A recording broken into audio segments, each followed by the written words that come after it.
नमस्कार मंडळी, कसे आहात तुम्ही? मी ठीक आहे आणि आशा करते तुम्ही ठीक असाल. आपण आज बघणार आहोत चिंचेची आंबट गोड चटणी. ही चटणी आपण पाणीपुरी, दहीवडे, रगडा पॅटीस, चाट, भेळ यासोबत खाऊ शकतो आणि ही 6 महिने स्टोर करून ठेवू शकतो. तर अशी आपल्याला चटणी बनवायची आहे. तर ती कशी बनवायची हे बघू. तर चला. इथे आपल्याला चिंचेची आंबट गोड चटणी करण्यासाठी लागणार आहे 1 वाटी चिंच. आता ही चिंच आपण भिजत घालायची आहे. इथे मी एका पातेल्यामध्ये चिंच घेतली आहे. याला स्वच्छ धुवून घ्यायचं आहे, म्हणजे याच्यामध्ये जो काही काळी कचरा असेल तो निघून जाईल.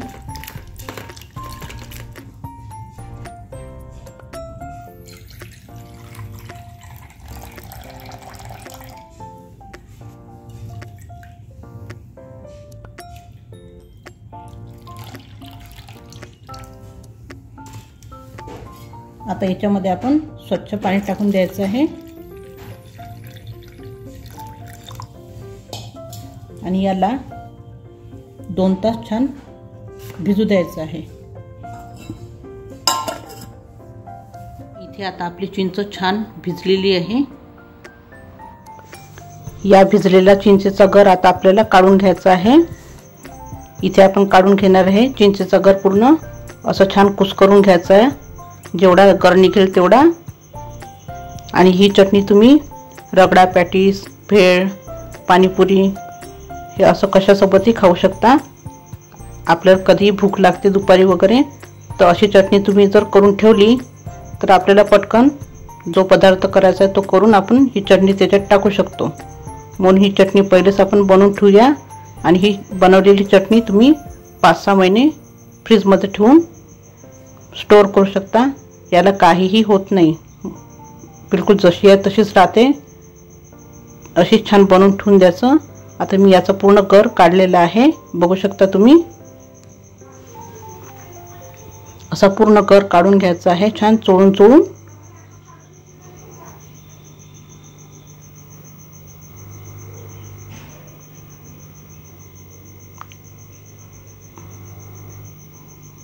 असा मी गर काढून घेतलेला आहे. आता याला गाळून घ्यायचं आहे आपल्याला एका दुसऱ्या पातेल्यामध्ये. हे आता आपल्याला हा गर चाळणीने गाळून घ्यायचा आहे.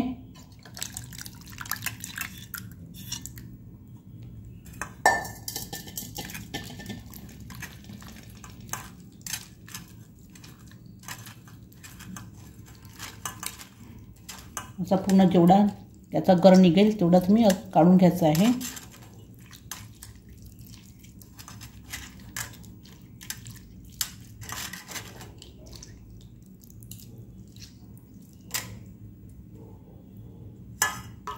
बघू शकता इथे आपला गर निघालेला आहे गाळून.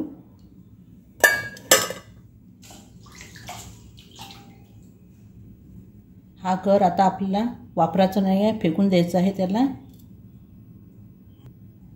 आणि आता या जाड बुडाच्या पातेल्यामध्ये हे सगळं गर काढून घ्यायचं आहे. आता या कोळमध्ये आपल्याला काही बेसिक मसाले टाकायचे आहे चवीकरता. तर इथे आपण आता पहिले तिखट टाकून घ्यायचं आहे. जास्त तिखट टाकायचं नाही आहे. चिंच गुळाची चटणी खूप तिखट नसते, साधारण तिखट असते. बिलकुल साधारण तिखट टाकायचं आहे. आणि इथे जिरं पूड टाकून द्यायची आहे चवीप्रमाणे. आणि मीठ टाकून द्यायचं आहे.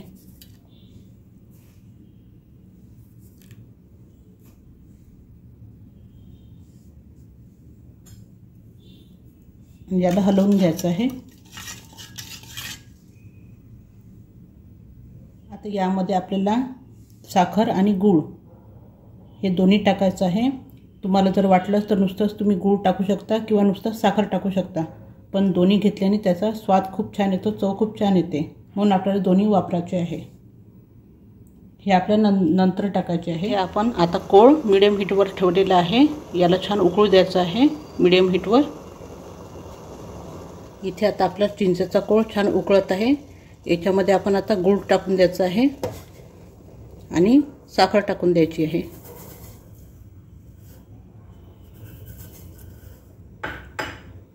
गूळ आणि साखर हे जास्त प्रमाणात असलं की आपली चटणी खूप 5-6 महिने टिकते।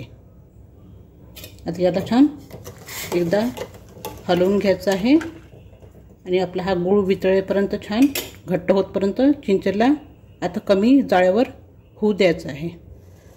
इथे बघू शकता तुम्ही आपली साखर आणि गूळ वितळलेला आहे आणि हलकासा घट्टही झाला आहे आपली चटणी। पण याला अजून घट्ट होऊ द्यायची आहे, कारण की जेवढी घट्ट होईल तेवढीच आपली चिंचेची चटणी टिकेल। 5-6 महिने स्टोअर करू शकू अशी घट्ट करून घ्यायची आहे। याला आता अजून थोडा वेळ होऊ द्यायचा आहे। आता इथे तुम्ही बघू शकता आपली चिंचेची चटणी छान घट्ट झालेली आहे। एवढी घट्ट पाहिजे आहे, कारण की थंड झाल्यावर अजून घट्ट होईल। आता गॅस बंद करून देऊया। बघू शकता तुम्ही आता इथे आपली चिंचेची चटणी थंड झालेली आहे। आता याला एका बाउलमध्ये आपण काढून घ्यायची आहे। बघू शकता किती छान कन्सिस्टन्सी आलेली आहे आपल्या चटणीला। अशीच छान घट्ट करून घ्यायची आहे।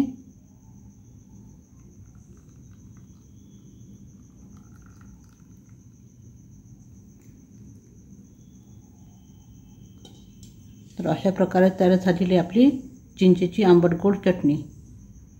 आपल्या या चटणीला पूर्णपणे थंड झाल्यावर तुम्ही स्वच्छ काचेच्या बरणीमध्ये भरून ठेवा, म्हणजे आपल्या या चटणीला तुम्ही 6 महिने फ्रीजमध्ये स्टोअर करू शकता। अजिबात काही होत नाही, 6 महिने बिलकुल जशी आहे तशीच राहते, छान टिकते। मंडळी, जर तुम्हाला माझ्या या चिंचगूळची चटणीचा व्हिडिओ आवडला असेल तर तुम्ही माझ्या व्हिडिओला लाईक करा, शेअर करा आणि सबस्क्राईब करा। धन्यवाद।